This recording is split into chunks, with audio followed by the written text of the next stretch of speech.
Good morning everyone. Today we are on chapter number 4, that is law of demand. ठीक है, आज हम chapter number 4 का law of demand explain कर रहे हैं. The law of demand state that other things being equal quantity demanded increases with decrease in on price of the commodity and vice versa. कि law of demand ये बताता है कि अगर बाकी अदर फैक्टर्स में कोई चेंज ना हो तो there is inverse relationship between price of a commodity and demand of commodity.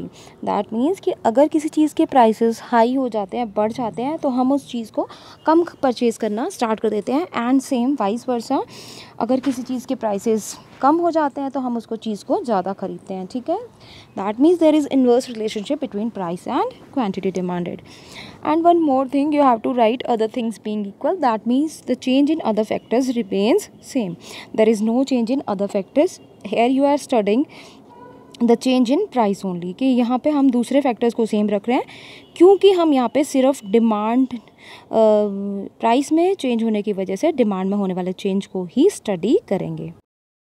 C from above table here that in this table price is given as 10, 9, 8 and the quantity demanded is given as 10, 100, 150 and 200. कि इसमें आपको table में एक जगह price दे रखा है और एक जगह क्वांटिटी दे रखा है.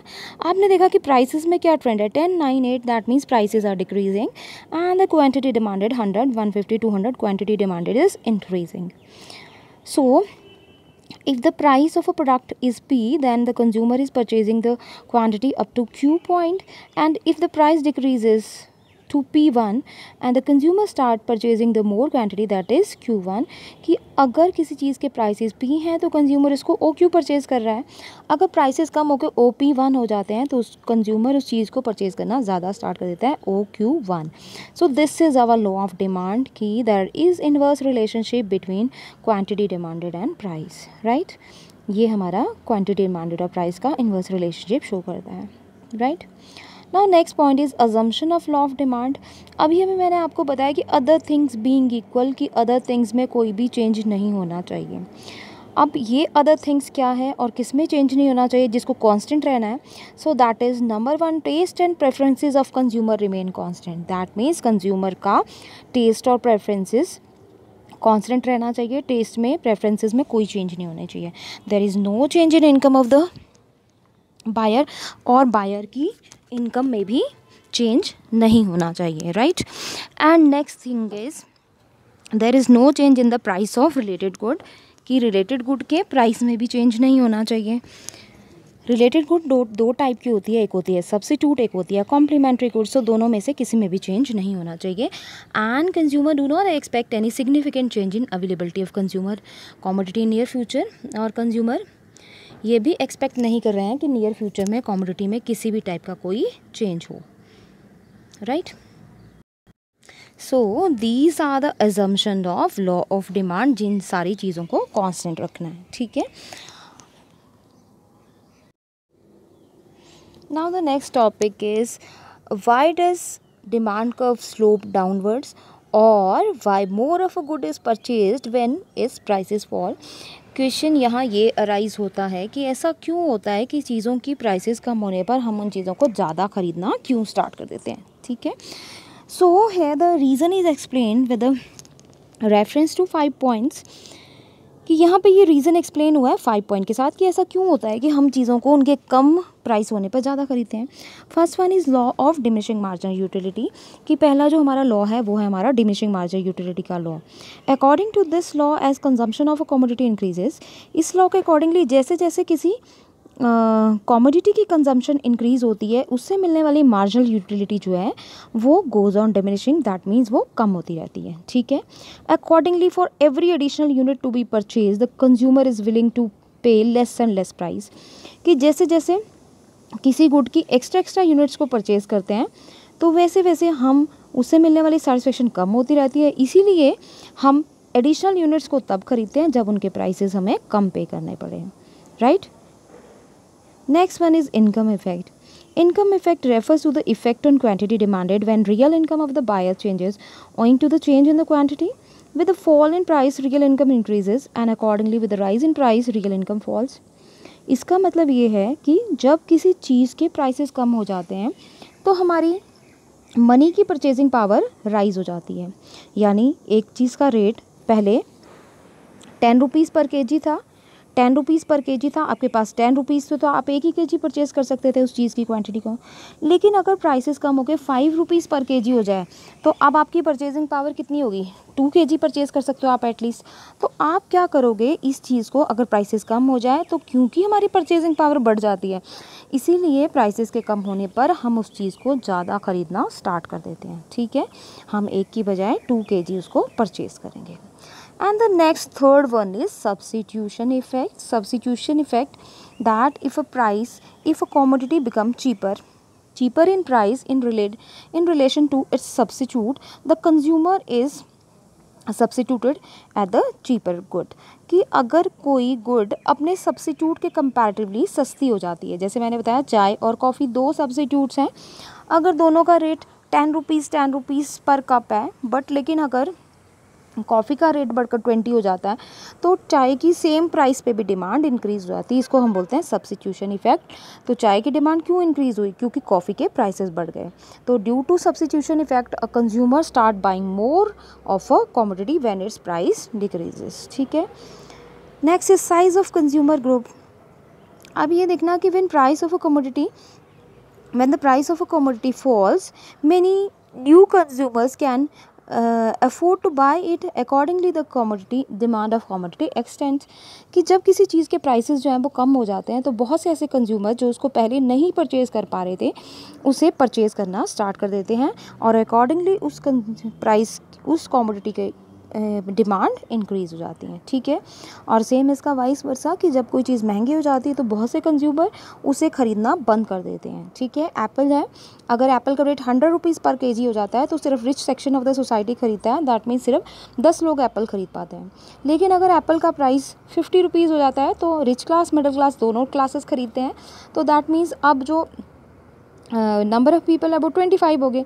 अब 25% एप्पल परचेज़ कर रहे हैं, बट अगर एप्पल के प्राइसेस डिक्रीज़ होकर 20 रुपीज़ पर केजी हो जाते हैं तो all section of society can afford to buy the apples, so the demand of apple rises, right? This is the example I have explained.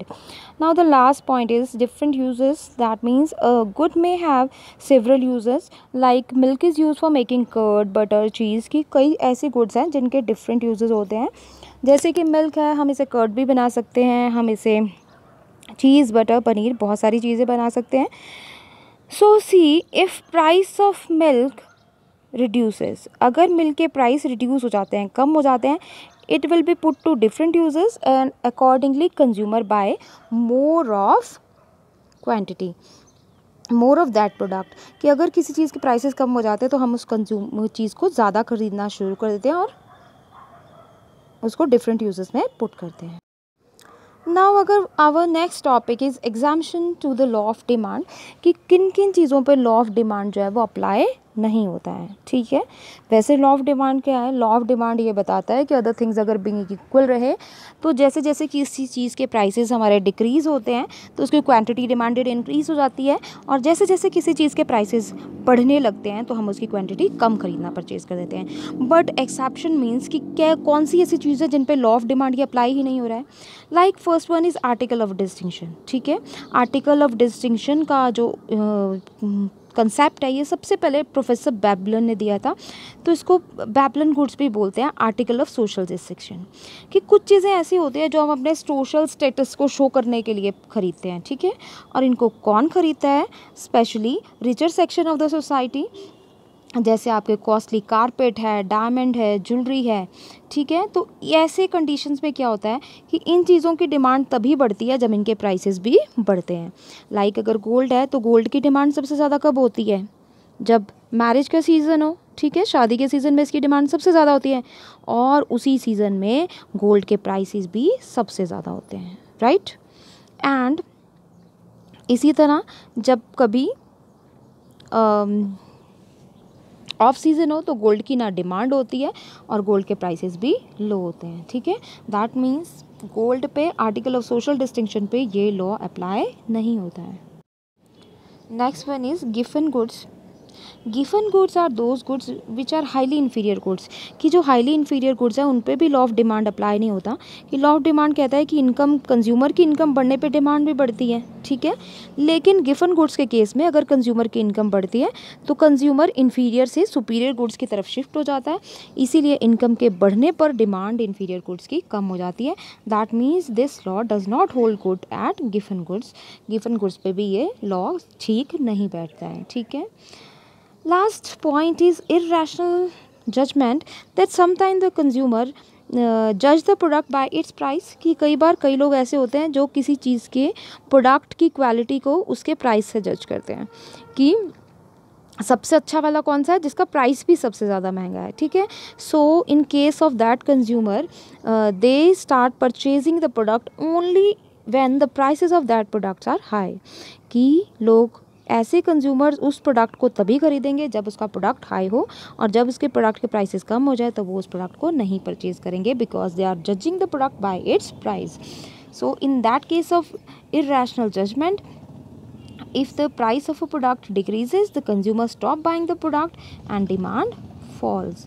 So this is about the law of demand. In this case the demand curve slopes upward, not downward, कि ऐसे case में जो demand curve बनता है वो कैसा बनता है, अपवर्ड स्लोपिंग बनता है, ठीक है। आप ये देखो, ये बन रहा है हमारा डिमांड कर्व, इसको बोलेंगे हम डी, और डी कैसा होगा, upward sloping, this and this, ठीक है। अपवर्ड स्लोपिंग डिमांड कर्व कौन से केस में, ये सिर्फ बनता है कि कौन से केस में, एक्सेप्शंस के केस में, ठीक है। एक्सेप्शन में लॉ ऑफ डिमांड इस तरह से बनता है, अदरवाइज आपको पता है लॉ ऑफ डिमांड कैसे बनता है, ऐसे, ठीक है। ये बनता है जेन्युइन केस में और ये बनता है एक्सेप्शंस में। Thank you.